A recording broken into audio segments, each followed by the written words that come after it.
Ready, guys? You see what this is? This is 8 pages. One take of that? Of ambitious scripting. Action. Do you think you could film all this I can track that. in 48 hours? I'm done. Because we did. What about you? Why haven't you crossed yet?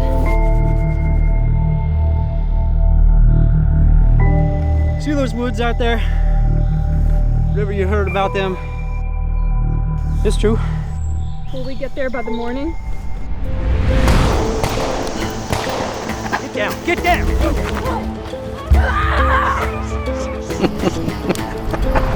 have to go! I found the boogeyman. You're gonna get yourself killed.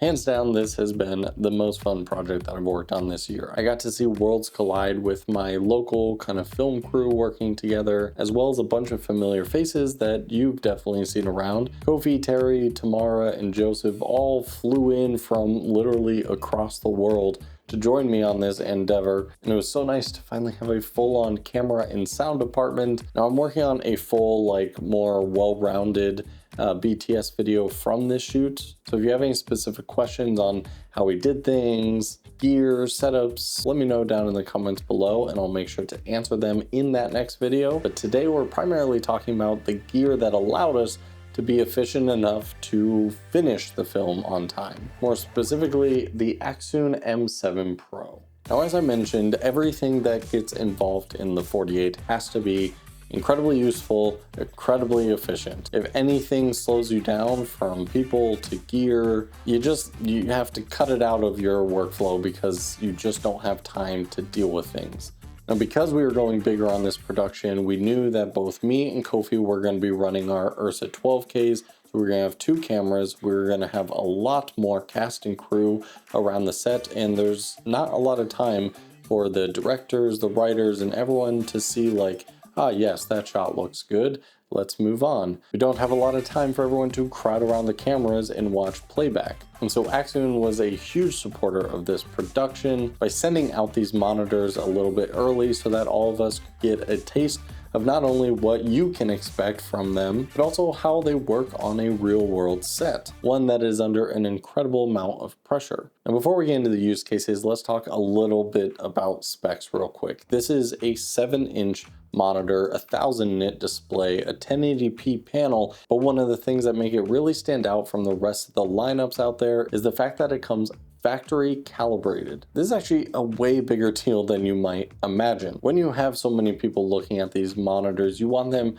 to be as accurate as possible to what you are capturing inside of the camera. Yes, of course, you can always just look at scopes, make sure your exposure is good, and at the end of the day, that's kind of the most important thing. But to have a monitor that represents proper colors is incredibly important for those less technical who just want to look at the monitor and be like, wow, that image looks fantastic. And so when you get this monitor and unbox it, it literally comes with a Kalman calibration sheet that shows you the before and after factory calibration. And during the Friday night prep period where the writers were kind of off doing their thing, getting the script and concept developed out, me and the camera gang kind of came back to my house and we were all prepping our gear, including unboxing and setting up all these Accsoon monitors. And each one of us, as soon as we powered it on, connected it to a camera and got a live feed, all had a similar reaction of kind of like, whoa, really bright, really crisp. One of the first things I noticed was the viewing angles were just incredible. This is one of those monitors where if I'm using it as a director's monitor and I'm holding it right here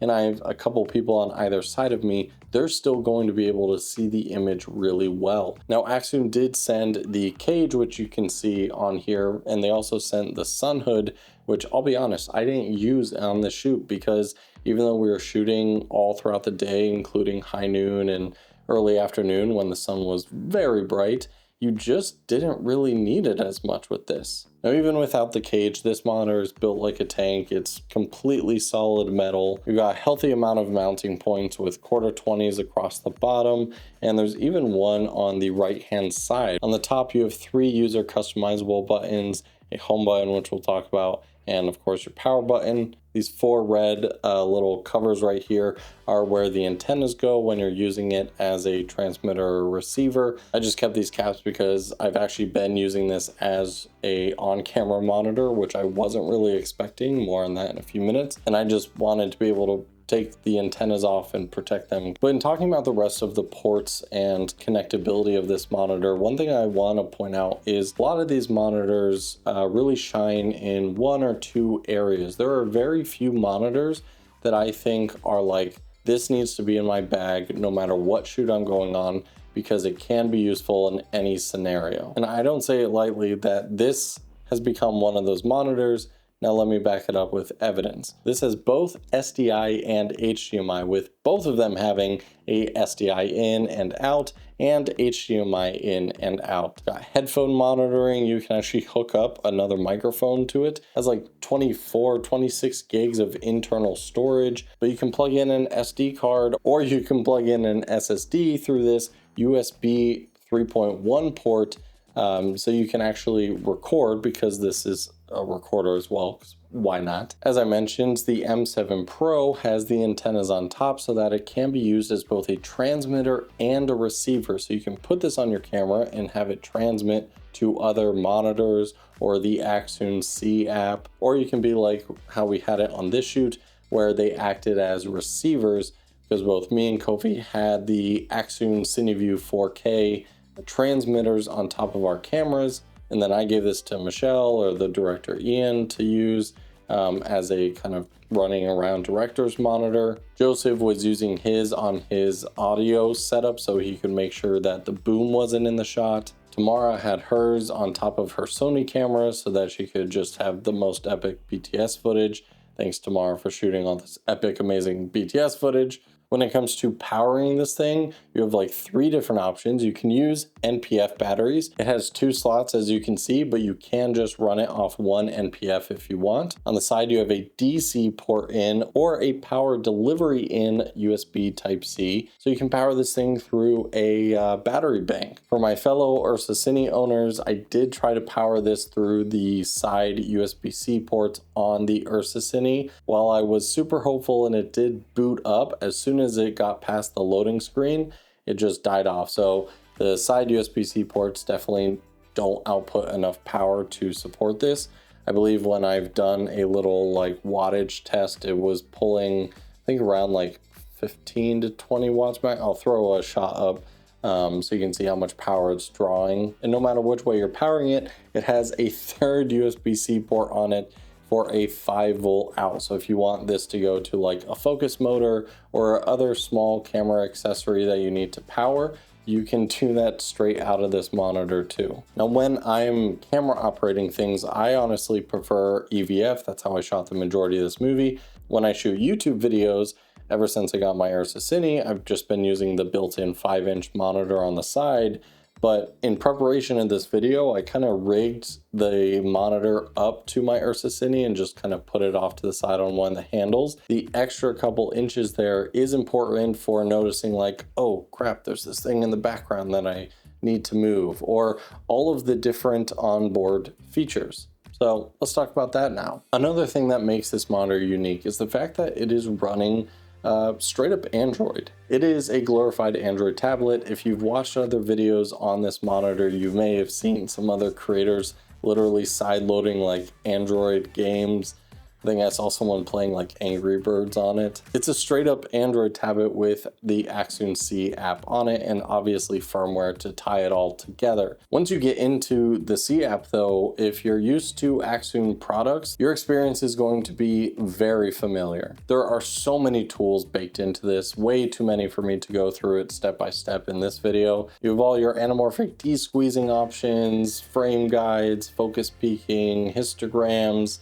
Everything is so responsive and intuitive, and it's just loaded up with every tool that you could possibly want in a monitor. One really tiny feature that probably no one else is going to mention, but I just really enjoyed it, was this little lock icon. You never know what's going to accidentally be touched and throw everything off. So this little lock button basically just locks in all of your settings. So going back to what I said earlier about how this has become one of those monitors that I think, at least for myself, and I imagine many of you, that you would want in any bag or case to bring to any set. It's perfect to hand to your director. It's perfect for a first AC monitor. It's perfect as a on-camera monitor for you to use as an operator. So again, huge shout out to Accsoon for being a part of our 48 and helping us get this film done on time and get everyone a beautiful view of the film as Kofi and I were filming it.